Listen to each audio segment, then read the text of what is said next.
il y a beaucoup d'autres animaux dont on pourrait parler, que tu as pu évoquer en stage. J'ai le souvenir et je crois qu'il y avait un article dans Le Monde récemment, sur le décalage entre les grands fauves, ces animaux qui sont des symboles de puissance dans le collectif, le fait qu'ils soient justement des symboles extrêmement exploités, alors qu'en réalité, ils sont en train de disparaître de la surface de la planète. J'ai le souvenir que tu avais évoqué des choses autour de ça.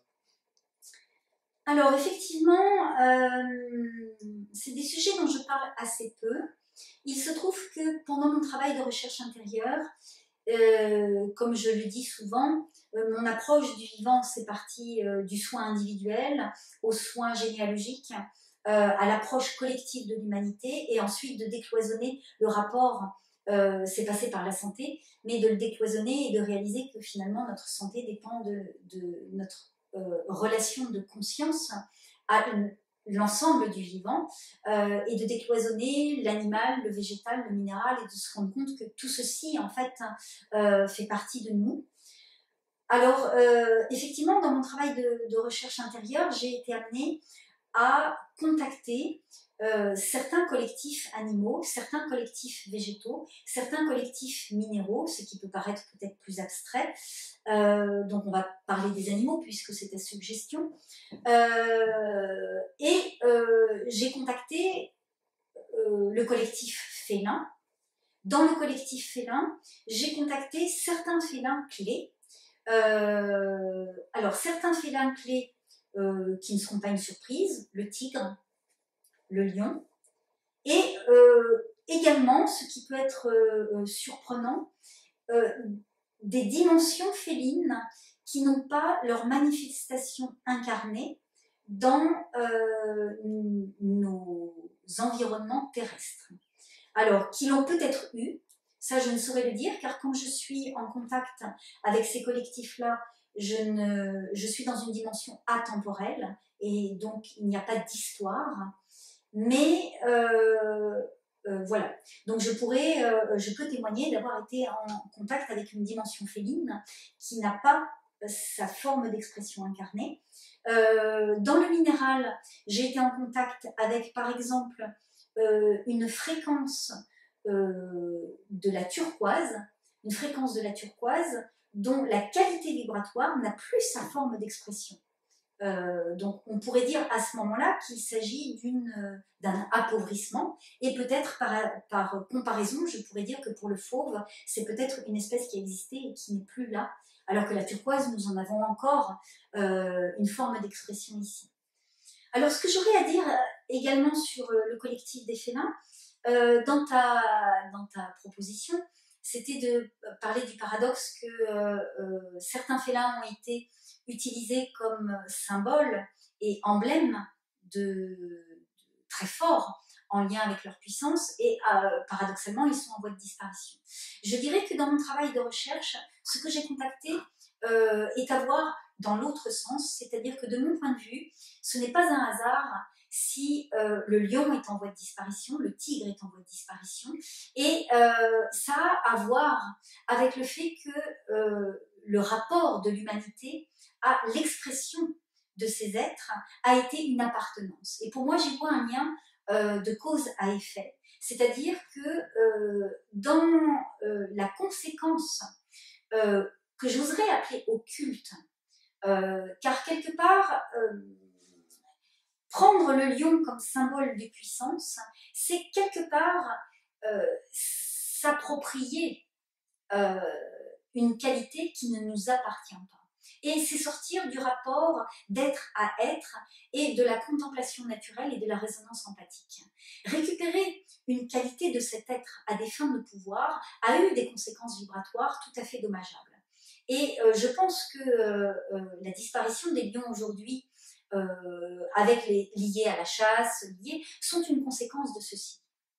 Et c'est une façon d'approcher cette réalité, je pense, qui a sa raison d'être et qu'il est utile de prendre en considération. C'est pareil pour le tigre, la dérive de la chasse au tigre, le tigre du Bengale, etc. La pulsion des hommes de pouvoir de vouloir se sentir, parce que c'est un rapport de puissance, si je te tue, quelque part c'est un rapport, voilà. Et il y a là-dedans quelque chose qui n'est plus à sa juste place, et ceci il y a réellement une relation de cause à effet. Dans, dans le lien d'être que j'ai eu, alors le tigre m'a été d'une approche beaucoup plus facile, le lion m'a été extrêmement souffrant, très très souffrant. J'ai mis énormément de temps.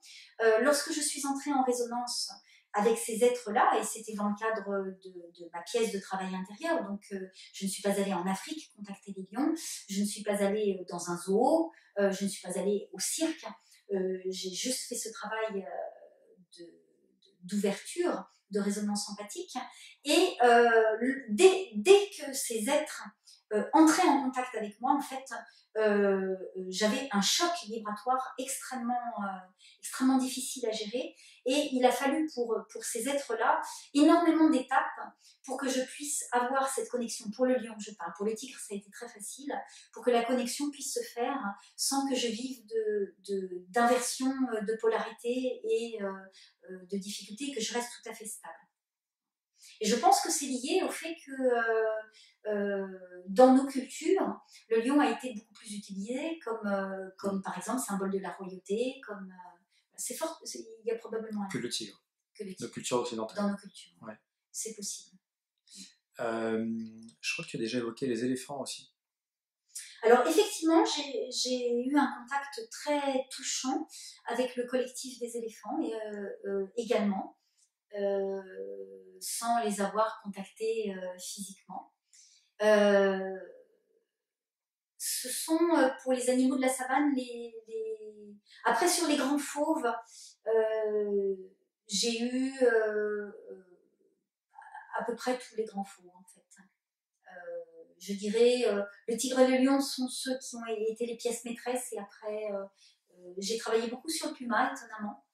Alors à ce titre, on peut signaler que la récupération qui peut paraître simplement quelque chose du registre de la pensée, mais qui a des conséquences vibratoires, notamment pour le puma. Tout le monde connaît la marque Puma. C'est des chaussures, ouais. Des chaussures de sport.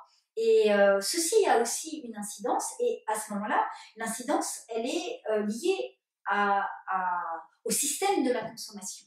À partir du moment où un grand groupe va utiliser, et c'est le cas pour tout un tas d'autres choses, vous pouvez penser à l'utilisation de l'écureuil, vous pouvez penser, il y a une incidence vibratoire qui est indéniable, et de ce fait...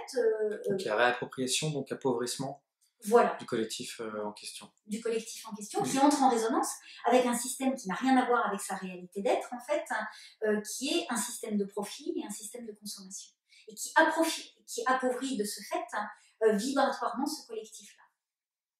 Quand l'Australie utilise le kangourou comme symbole alors c'est légèrement différent, ouais. Enfin c'est pas légèrement différent, c'est substantiellement différent, car le symbole, le kangourou est un animal qui vit sur ce continent, ouais. Et de le faire figurer, ça n'a rien à voir avec utiliser un animal pour des attributs, commerciaux.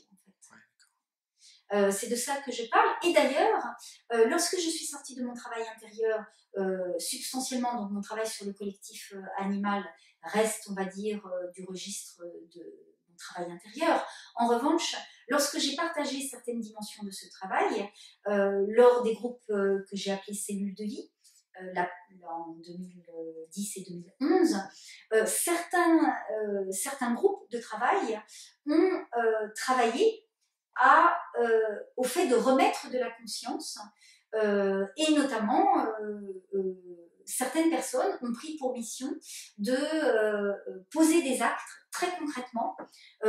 Donc une personne par exemple s'est occupée des éléphants et est allée dans un zoo, entrer en contact avec un éléphant et avait des actes à poser très concrets en lien avec ça pour apporter, en tous les cas par la conscience et par la manifestation concrète d'un acte, un début de possibilité de réparation en fait. c'est pas ce qu'on fait qui compte, c'est l'énergie qui la sous-tend. Et cette énergie était sous-tendue d'une part par mon travail intérieur euh, qui a précédé ces groupes de travail, et aussi par un travail de groupe.